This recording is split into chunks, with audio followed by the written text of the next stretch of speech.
మంత్రి అజారుద్దీన్ పోర్ట్ఫోలియోపై సస్పెన్స్ కొనసాగుతోంది. హోంశాఖపై అజార్ ఆశలు పెట్టుకున్నట్టు తెలుస్తోంది. అయితే అజారుద్దీన్ కు మైనార్టీ స్పోర్ట్స్ శాఖ ఇస్తారని ప్రచారం జరుగుతోంది. ప్రస్తుతం అడ్లూరి దగ్గర మైనార్టీ సంక్షేమ శాఖ ఉంది.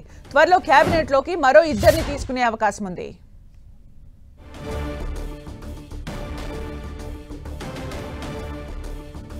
మరిన్ని అప్డేట్స్ మా ప్రతినిధి కొండల్ అందిస్తారు. కొండల్,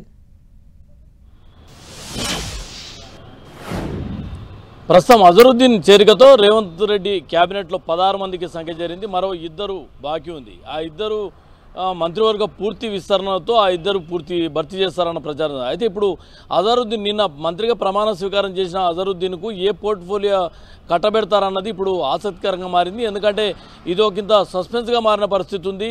దీనిపై హోంశాఖ ఇవ్వాలని కోరుతున్నట్టు అజరుద్దీన్ కోరుతున్నట్టు తెలుస్తుంది. ఆ హోంశాఖ పైన భారీగా ఆశలు పెట్టుకున్నారు. ఎందుకంటే గతంలో కేసీఆర్ ప్రభుత్వంలో డిప్యూటీ సీఎంగా మహమూద్ అలీ హోంశాఖ నిర్వహించారు. అదేవిధంగా మైనార్టీ సంక్షేమాన్ని నిర్వహించారు. ఈ నేపథ్యంలోనే హోంశాఖ ప్రస్తుతం సీఎం దగ్గర హోంశాఖ ఉంది. ఈ నేపథ్యంలో హోంశాఖ ఇస్తారన్న ఆశల్లో అయితే అజరుద్దీన్. అయితే మరోవైపు ప్రచారం మాత్రం అజరుద్దీన్కు మైనార్టీ సంక్షేమంతో పాటు స్పోర్ట్స్ ఇస్తారన్న ప్రచారం సాగుతుంది.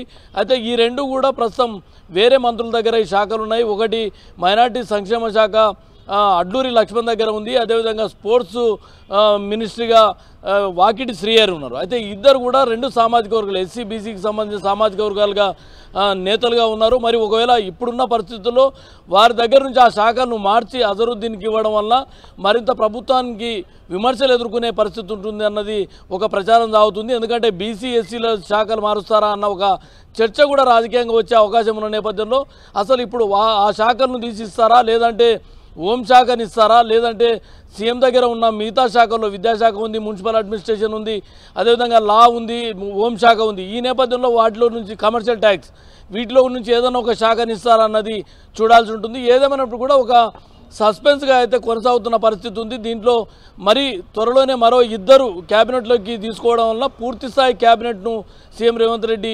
విస్తరిస్తారన్న చర్చ కూడా సాగుతున్న నేపథ్యంలో ఇప్పటికే ఏదైతే క్యాబినెట్పై పోటీదారులుగా ఉన్న ఇద్దరికి కూడా నిన్న పదవులు వరించిన పరిస్థితి ఉంది. ఒకటి సుదర్శన్ రెడ్డికి అడ్వైజర్గా, అదేవిధంగా క్యాబినెట్ హోదా ఇచ్చారు, అదేవిధంగా ప్రేమ్ సాగర్ రావుకి ఇచ్చారు. అయితే ఇప్పుడు ఇంకా దాదాపుగా లైన్ క్లియర్ అయింది కాబట్టి త్వరలోనే ఆ రెండు క్యాబినెట్లు భర్తీ చేసిన తర్వాత శాఖని కేటాయిస్తారా అన్నది మాత్రం కొంత సబ్స్టెన్స్ గా ఉంది. సుమిత్ర, అంటే కొండల్ మైనార్టీ స్పోర్ట్స్ ఇవ్వాలంటే ఆల్రెడీ మినిస్టర్స్ దగ్గర ఆ శాఖలు ఉన్నాయి. అవి ఒకవేళ ఇస్తే కనుక మళ్ళీ ఆ మినిస్టర్స్ కి కూడా వేరే శాఖలు కేటాయించాల్సిన అవసరం ఉంటుంది.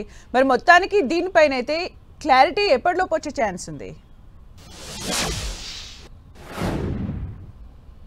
ఖచ్చితంగా ఇదైతే కొంత సస్పెన్స్ అని చెప్పుకోవచ్చు. ఎందుకంటే నిన్నటి నుంచి కూడా నిన్న సీఎం వరంగల్ టూరు ఉన్న నేపథ్యంలో రాత్రికి ఈ శాఖల కేటాయింపు వస్తుందన్న ఒక ప్రచారం అయితే సాగింది. అయితే రాలేదు. అయితే ఈరోజు ఈ శాఖకి సంబంధించిన కేటాయింపు అన్నది జరుగుతుందా లేదా అన్నది చూడాల్సి ఉంటుంది. కొంత ఇబ్బందికరమైన పరిణామంగా ఉండొచ్చు. ఎందుకంటే ఇద్దరు మంత్రుల దగ్గర మైనార్టీ సంక్షేమము అడ్లూరు లక్ష్మణ్ దగ్గర, వాకిటి దగ్గర స్పోర్ట్స్ ఉన్న నేపథ్యంలో వారి నుంచి మార్చినట్లయితే మళ్ళీ వారికి కూడా శాఖను కేటాయించాల్సిన పరిస్థితి ఉంటుంది. ఈ నేపథ్యంలోనే మరి పూర్తి ఒక ముగ్గురు మంత్రులకు శాఖలు మార్పులు చేర్పులు జరిగే అవకాశం ఉంటుంది. మరి ఆ దిశగా సీఎం రేవంత్ రెడ్డి నిర్ణయం తీసుకుంటారా లేదా అన్నది కొంత సస్పెన్స్గా ఉంది. మరి ఒకవేళ అదే జరగకపోతే సీఎం దగ్గర ఉన్న హోంశాఖను అజర్ కోరుతున్నట్టుగానే హోంశాఖను ఇస్తారా అన్నది కూడా చూడాల్సి ఉంటుంది. ఈ రెండు జరగకపోతే త్వరలోనే ఇద్దరిని క్యాబినెట్లోకి తీసుకునే ఆస్కారం ఉంది. కాబట్టి ఈ నెల ఆఖరో వచ్చే నెల ఆఖరో లేకపోతే జనవరి ఈ త్వరలోనే ఈ ఇద్దరిని క్యాబినెట్లోకి తీసుకున్న తర్వాత పూర్తి స్థాయిలో క్యాబినెట్లోని మంత్రుల శాఖలు అన్నవి పూర్తి స్థాయిలో ప్రక్షాళన జరుగుతాయన్న చర్చ కూడా సాగుతుంది. ఇప్పటికే మంత్రుల పనితీరును హైకమాండ్ పరిశీలిస్తున్న పరిస్థితి ఉంది. ఈ నేపథ్యంలో శాఖల మార్పులు చేర్పులు అన్నవి జరిగే అవకాశం ఉంటుంది. కాబట్టి అప్పటికి ఏమైనా అజరుద్దీన్కు శాఖ కేటాయిస్తారా, అప్పటి వరకు ఖాళీగానే మంత్రిగా ప్రమాణ స్వీకారం చేసి ఉంచుతారా, లేదంటే మరో శాఖను ఈరోజు సాయంత్రానికల్లా ఏమైనా కేటాయిస్తారా అనేది మాత్రం కొంత ఆసక్తికరంగా అంశంగానే ఉంది. Sumitra, thank you Kondal for